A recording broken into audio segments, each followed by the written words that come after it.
Diqqat qiling, yangi kiberfiribgarlik turi ommalashmoqda. Telegram messenjerlari firibgarlar tomonidan egallab olinmoqda.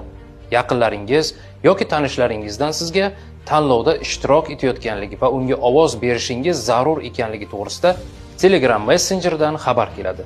Yoki sizni aynan bir guruhga a'zo qilishadi.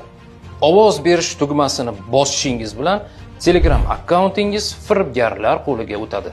Buni siz avvaliga bilmaysiz, chunki ular ikkinchi foydalanuvchi sifatida sizni kuzatib turishadi va Telegram akkauntingizga ishonchli qurilma sifatida ishlab turishadi. Vaqti kelishi bilan sizni Telegram akkauntidan chiqarib yuborib, boshqaruvni to'liq o'zlariga olishadi. Eng yomoni, ma'lumotlaringizga ega chiqib, ushbu zararli xabarni barcha kontaktlaringizga tarqatishadi. Sizni nomingizdan yaqinlaringiz va tanishlaringizga pul mablag'lari so'rab xabar yuborishadi. Hurmatli yurtdoshlar, bu kabi firibgarlikka tushib qolmaslik uchun quyidagilarga amal qiling. Hech qanday menga ovoz bering yoki shu kabi Telegram orqali kelgan xabar va havolalarga bosa ko'rmang, ularga ishonmang. Agar sizga shu kabi xabar kelsa, zudlik bilan o'chirib yuboring. Telegram sozlamalariga o'ting, maxfiylik va xavfsizlik bo'limiga kirib, qurilmalar ro'yxatini tekshiring. Agar notanish qurilmani ko'rsangiz, zudlik bilan uni o'chirib yuboring.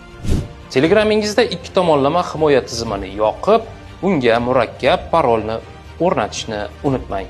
Agarda Telegram orqali yaqinlaringizdan mening kartamga pul tashlab ber degan xabar kelsa, bunga aslo